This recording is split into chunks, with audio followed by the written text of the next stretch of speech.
अस्सलाम वालेकुम। मैं हूं अल्ताफ बलूच। आज हम इंतहाई एक अहम इशू पर बात करने जा रहे हैं कि बलूचिस्तान इशू और मीडिया का किरदार। नाज़रीन, आगे बढ़ने से पहले हमारे चैनल को सब्सक्राइब करें, बेल आइकन को दबाना मत भूलें ताकि बलूचिस्तान से हकीकी खबरें आप तक बर वक्त पहुँच सकें। और इस वीडियो को स्किप मत करें बल्कि मुकम्मल वीडियो देख लें ताकि मुकम्मल सिचुएशन, मुकम्मल सूरत हाल से आप आगाह रह सकें। नाज़रीन, मीडिया बलूचिस्तान के अवाम को दरपेश मसाइल, बलूचिस्तान इशू के असल असबाब और हक़ाइक़ से रूगर्दनी करके गैर मुतल्लिका मामलात को अहमियत देकर इन्हें बड़े इशूज़ के तौर पर पेश कर रहा है। इसलिए ये हम सब की जिम्मेदारी है कि हक़ाइक़ को जानें ताकि सूबे में अमन और खुशहाली आ सके। मुल्क के बड़े मीडिया हाउसेज, एंकर्स और सहाफ़ी ज़्यादातर इस्लामाबाद, लाहौर, कराची जैसे बड़े शहरों में मुकीम हैं। ये लोग वहाँ एयर कंडीशन कमरों में बैठकर ऐसे तबसरे करते हैं जैसे वो बलूचिस्तान के हर मसले को गहराई से जानते हैं, लेकिन हकीकत इसके बिल्कुल बरअक्स है। क्योंकि हकीकत ये है कि इनमें से अक्सरियत बलूचिस्तान के जोग्राफिया, बलूचिस्तान की तारीख और यहाँ के अवाम की नफ्सियात से नाआशना है। यही वजह है कि जब भी बलूचिस्तान की पसमानदगी या शोरिश की बात होती है तो हमारे कुछ तज्जियाकार एक मखसूस बयानिया दोहराते हैं कि बलूचिस्तान के मसाइल के जिम्मेदार वहाँ के सरदार और सरदारी निज़ाम हैं। लेकिन ये एक तशवीश की बात है कि ये एंकर्स ये नहीं बताते कि ये सरदार कौन है, इन्हें पार्लिमान में कौन पहुंचाता है, इन्हें ताकत और वसाइल कौन फराहम करता है।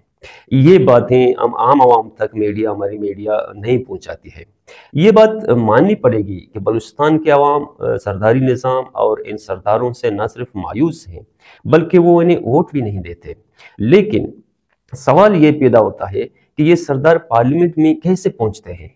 बलूचिस्तान में इंतखाबी अमल की शफाफियत की हकीकत तो सबके सामने आया है, जहाँ मखसूस अनासर उन अफराद को आगे ले आती है जो अवामी मफादात की नुमाइंदगी हरगिज़ नहीं करते। इस वक्त बलूचिस्तान में जितने भी सरदार पार्लिमानी सियासत में मौजूद हैं वो सब हुकूमत के इत्तेहादी हैं, वजीर हैं, सेनेटर्स हैं, MNA हैं, यानी वो इसी रियासती निज़ाम का इस वक्त बाकायदा हिस्सा हैं जिसे वो अवामी हिमायत के बगैर भी चला रहे हैं। मेन स्ट्रीम मीडिया इस पर बात करने से गुरेज़ां है। नाज़रीन, अगर वाकई बलूचिस्तान के हालात के जिम्मेदार सरदार और सरदारी निज़ाम हैं तो रियासत जिसके पास तमाम ताकत मौजूद है वो इन सरदारों को पार्लियामेंट में बिठाकर वजारतें क्यों देती है, इनका मुहासबा क्यों नहीं करता, इनसे पाई पाई का हिसाब क्यों नहीं लेता।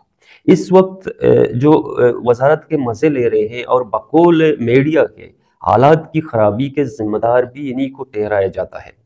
बलूच नौजवान बल्कि पूरी कौम इन सरदारों की पॉलिसियों से तो मुतनफ़र हैं। ये हर 5 साल अपनी पार्टियां बदलते हैं और इक़्तिदार तक पहुंचने की कोशिश करते हैं।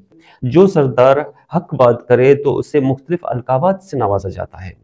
मीडिया एंकर्स का ये दोहरा रवैया भी काबिल मुसम्मत है। नाज़रीन, सरदारों में इस वक्त बलूचिस्तान में अगर कोई सरदार अवामी सियासत कर रहा है और अवामी इशूज़ को एड्रेस कर रहे हैं, इस वक्त हमारी नज़र में बज़ाहिर सरदार अख्तर मेंगल जो बलूचिस्तान नेशनल पार्टी BNP के सरबराह हैं और बलूचिस्तान भर से इस पार्टी में आम अवाम भी शामिल है, आम वर्करों की पार्टी है, वो ना तो हुकूमत में है और ना ही किसी साजिशी धंधे में बज़ाहिर हिस्सा ले रहे हैं, बल्कि वो आइनी हुकूक, मिसिंग पर्सन और बलूचिस्तान के मसाइल पर खुलकर बात करते हैं। वो पाकिस्तान में आइन की बालादस्ती की बात करते हैं, जबकि बाकी दीगर तमाम सरदार सिर्फ मराहत, वसाइल और इख्तियारात के खेल में मसरूफ है। लिहाजा अगर बलूचिस्तान की पसमानदगी और महकूमी के असल वजह सरदारी अगरचे निज़ाम है तो ये सवाल भी उठाया जाना चाहिए कि इन्हें कौन नवाज रहा है, इन्हें इक़्तिदार में कौन लाता है और इस तमाम सियासी ढांचे को किसने अपनी ताकत से काबू में रखा हुआ है। ये बात एक इंतहाई अलमियत से कम नहीं है कि हमारा मीडिया सिर्फ मखसूस मौके पर बलूचिस्तान के मसाइल को नुमायां करता है या बलूचिस्तान की बात करता है, लेकिन वो बलूचिस्तान के अवाम के हकीकी मसाइल पर रोशनी डालने से कतराते हैं। सवाल ये है कि क्या इस मीडिया ने कभी बलूचिस्तान के आम अवाम के मसाइल पर रोशनी डाली है? क्या कभी गुमशुदा अफराद के एहलखाना की फरियाद को सुना है? क्या सूबे में करप्शन पर बात की है? क्या कभी इस बात पर बहस हुई कि बलूचिस्तान में तरक्की क्यों नहीं हो रही? کیا تعلیم، صحت، زراعت، ماہی گیری سمیت دیگر شعبوں کی تباہی کے اسباب پر بات کی ہے؟ نہیں، بلکہ ہمارا میڈیا بدقسمتی سے ہمیشہ ایک آسان اور سطحی بیانیہ دیتا ہے تاکہ اصل مسائل پر پردہ ڈال کر اصل ملزمان کو تحفظ فراہم کیا جا سکے۔ بلوچستان کے مسئلے کو صرف سرداری نظام تک محدود کرنا ایک بڑی غلطی ہے۔ اصل سوال یہ ہونا چاہیے کہ ان سرداروں کو کون طاقتور بناتا ہے۔ اگر میڈیا واقعی غیر جانبدار اور حقائق پر مبنی رپورٹنگ کرے تو بلوچستان کے اصل مسائل ہیں وہ عوام کے سامنے آ سکیں گے، لیکن بدقسمتی سے یہ انتہائی، میں ایک بار پھر کہہ رہا ہوں کہ یہ المیت سے کم نہیں ہے کہ ملک میں میڈیا مخصوص ایجنڈوں کے تحت چلایا جاتا ہے اور بلوچستان ہمیشہ اس کھیل میں نظر انداز کر دیا جاتا ہے، جس کے سبب سے حالات اس نہج پر پہنچ چکے ہیں کہ بعض لوگوں کا خیال ہے کہ یہ بلوچستان کے عوام کے لیے بھی پوائنٹ آف نو ریٹرن کا مقام ہے۔